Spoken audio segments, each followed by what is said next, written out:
Hello friends, welcome back to our YouTube channel. Today is our episode number 10. So yeah, thank you for joining us today. So today we have a new setup in here. I hope you guys like it. The chairs, they are very comfortable, so do you like it?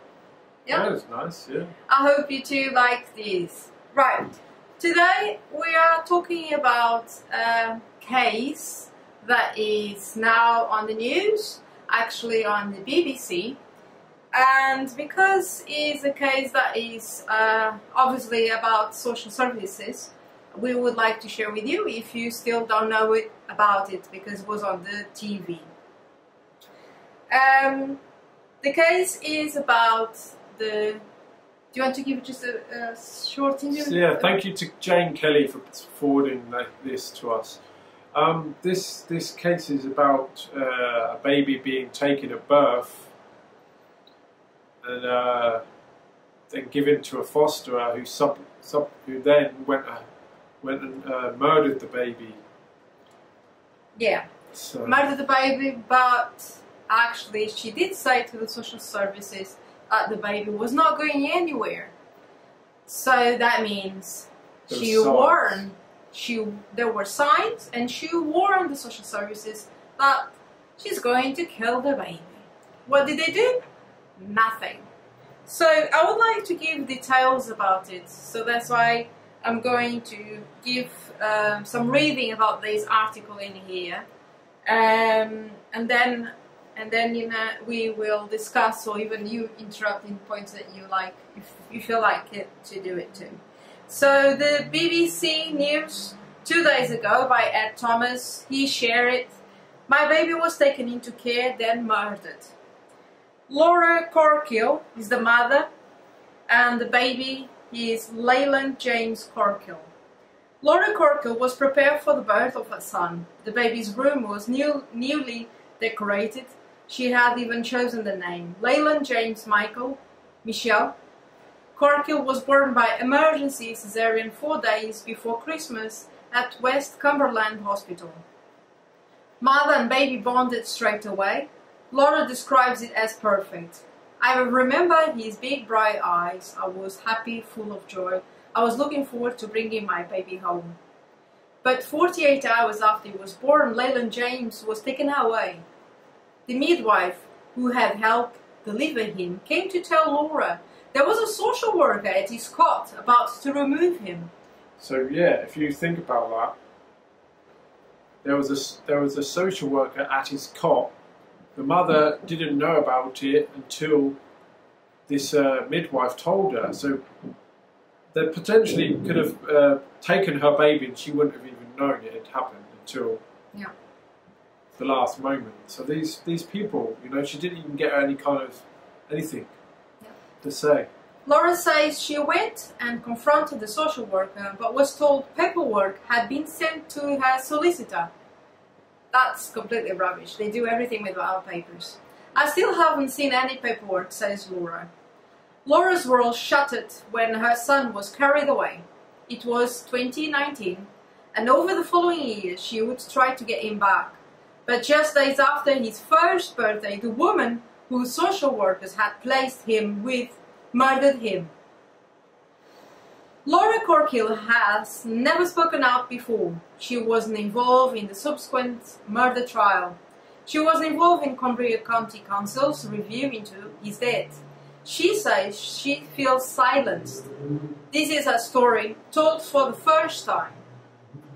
We want to say, Laura Corkill, thank you so much for sharing your story to the world, because everyone needs to know what is happening, and we feel very sorry that your baby is now not with you, and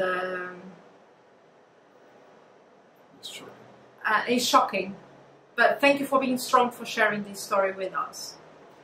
So this is also the story of what happens when social services get it wrong, and when mothers who have experienced domestic abuse end up losing their children. Let me speak about this. Yeah. Like, the majority of in my opinion, the majority of stories I see written about children that are taken, there seems to be a dominant point running through it all. domestic violence. It seems that they're trying to, in my opinion, to make the masses, the public, think a certain way, a certain attachment to social services and children being taken away, that these families it's domestic violence.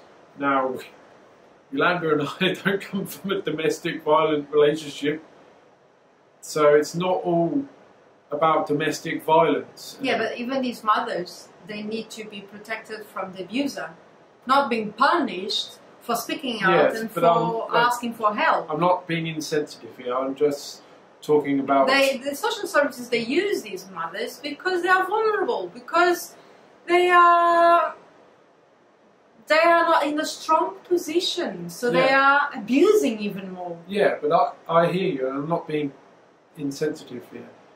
I'm not talking about the actual the women. I'm talking about how the media portraying okay, it. I understand. They're telling a story because it's a story, and they're telling the viewer, the reader, the watcher, whatever, a certain way, and they're using domestic violence as a kind of attachment, if that's the right word, to these stories.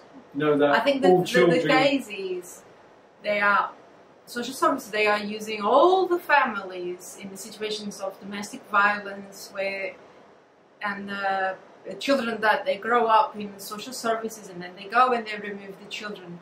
Not everyone is in our positions, not all the stories like ours, so they go and steal these children. Yeah, that's what I'm trying to get at. Yeah? I'm trying to get at that it's not all about domestic violence. Yes, that is an aspect of it, but for us it wasn't about that. They were just coming in to steal our children. They use our son, they use anything to come in. They don't care if you're having domestic violence. They use vulnerable families. Yeah, they don't care, they just want the children. Okay, so when Laura fell pregnant with Leyland James, it was a moment of hope.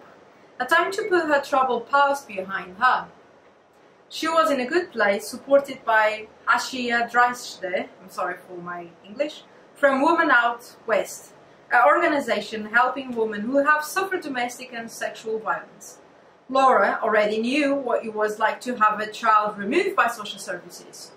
Years earlier, she suffered domestic violence, but weeks after asking for help to remove her abusive partner from the home, her children were taken instead, her life unraveled. That's what social service they do to mothers and families. Yeah, this is what we commonly hear and read from families that contact us, is that they do this, they report somebody for violence like here, and then what do? They take the children away from the person who's experiencing the But being pregnant violence. with Leyland James was different, she says.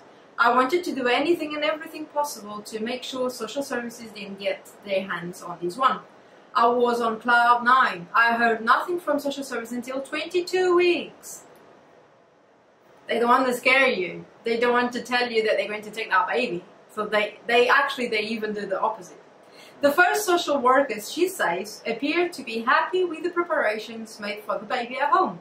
She checked everything over and went around the house. She had no problems. She could see from what she read in my previous paperwork that I have come a very long way.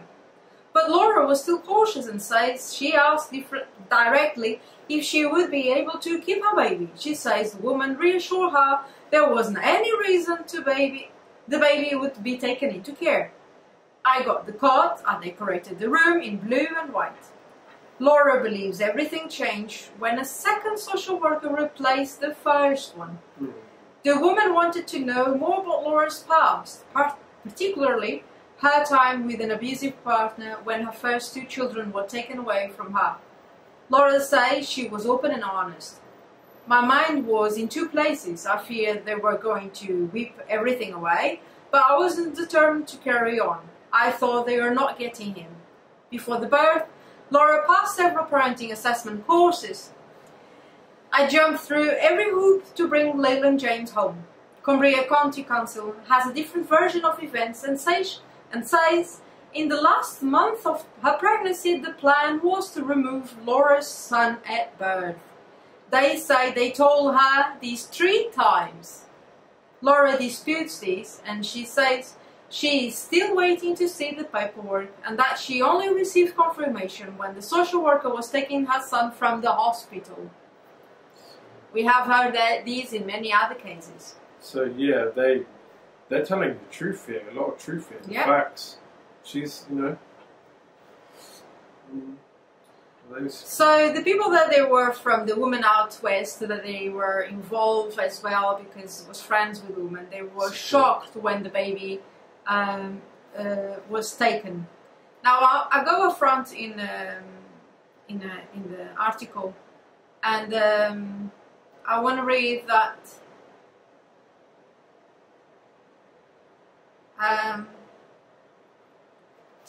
Regarding here. For the first few months of Leyland James' life, Laura was able to see him at the council-run contact centre.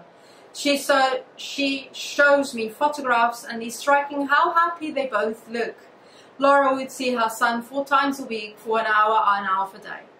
I was still expecting him to come home, she says. The contact meant the world to me. I even asked for them to extend it to about 2 hours. They wouldn't do it. I didn't trust them, the social workers, but I was willing to cooperate to get Leyland back. But COVID cut off contact.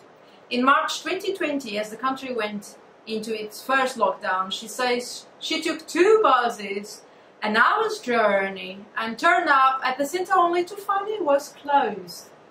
That's the typical things that they would do, just to kill us. For the next 3 months, she asked for video contact, but when she did get, it wasn't the same. I just wanted to hold him, she says. But worse was to come. In July, the family court granted an adoption order for Leyland James. Laura says she hadn't been told that Cumbria County Council had already identified her son for adoption and had found a family to place him with months earlier. So, you know, the mother is doing everything that they say, but in the back, they are actually getting the papers for adoption. That's what they do with everyone. So the parents, they never have a chance. They just want to sell the child. Laura, Cumbria County Council says they told Laura in April that Leyland James should be adopted. Laura disputes this and says the time she had with Leyland James in the contact centre should have indicated she was able to look after her son. She thinks too much weight was placed on her abusive past and the assumption the baby would be at risk of future emotional harm. How can social workers come up with that when they had seen what I was like in contact with the baby? Laura also believes her lack of face-to-face contact with her son because of the COVID and the closure was used against her. On the 22nd of August 2020, Leyland James was formally placed with a foster mother, Laura Castle, with a view to adoption. Laura, so it's Laura Castle and Laura, so both women, they are Laura, okay? So Laura says she was meant to meet the other Laura, as she still had parental rights before the formal adoption, but the meeting time was constantly changed. She says she was given excuse after excuse by social workers. Leyland was poorly when he wasn't, or they had to work. Something always cropped up. So Cumbria County Council says it did plan for a meeting before the adoption order was granted, but everyone involved needed to be emotionally ready, and the pandemic also caused difficulties. Laura became suspicious. I thought there was something seriously wrong. I automatically thought he is getting abused. She shows me the last picture of her and her son at the contact centre. It is precious, she says, her voice breaking. It is all she has left. She would never hold Leyland James again. I must say that these pictures, they are quite horrible, because a mother holding a baby with gloves, not allowing the touch, not allowing the smell, because she has to wear a mask. It is just heartbreaking that they have done this to the families. In January 2021, the baby was taken to hospital by ambulance. Laura Castle told emergency services he had fallen from a sofa, injuring his head, and that he was unresponsive. A social worker found Laura Corkle, the mother, but wouldn't tell her which hospital he was in. Isn't that amazing? Oh yeah. I was up and down all night. I just wanted to try to figure out if I could go to every hospital I could to find him. It was evil not to tell me. The following day, she was told Leyland James had been moved to Alder Hay Children's Hospital in Liverpool. Cumbria County Council says only limited details were shared with Laura because his prospective adoptive parents were with him and the extent of the injuries were not known at the time. But the next day, when it became clear he wasn't expected to leave, they rang Laura within an hour. When he wasn't, they didn't expect him to live. When he was, they knew he was going to die. A taxi sent by the council was meant to take her to Liverpool, but Laura says it didn't arrive. Oh yeah. Her support workers at Women Out West, they are the ones that provided transport. Laura was alone at the hospital when she arrived. She says by the time she got to his room, Leyland was dead. By then, Laura says her son's body was evidence, a crime scene, and hospital staff would not let her touch him. Laura says she instantly knew his death had not been an accident. I said whoever had killed him. The surgeon told me he had suspicions of these and he went into investigation as soon as Leyland James went into the hospital. Pathologists would later say in court that Leyland James' injuries had been a classic indicator of abusive head trauma, a replacement term for shaken baby syndrome, and were of the severity seen in high-speed car crashes. Yep. Jeez. Now looking at that photo. Let me see. Looking at that photo, the woman just. Yeah. Foster. Before Leyland James was placed in her care, Laura Castle, the woman that killed him, had agreed to Cumbria County Council's zero-tolerance approach to corporal punishment. But during her trial for the murder in May this year, it emerged she had constantly beaten and abused the baby. In court, she was described as self-centered, abusive and violent. She filmed the baby in distress. In text message, she bragged to her husband how she had leathered him. I don't know what that means. Leathered him. Leathered him. Leathered him.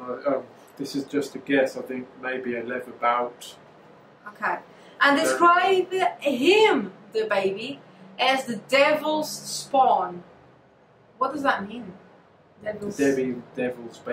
Spawn baby.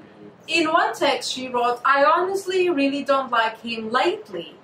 He is an absolute moaning whinge bag and I totally regret doing this.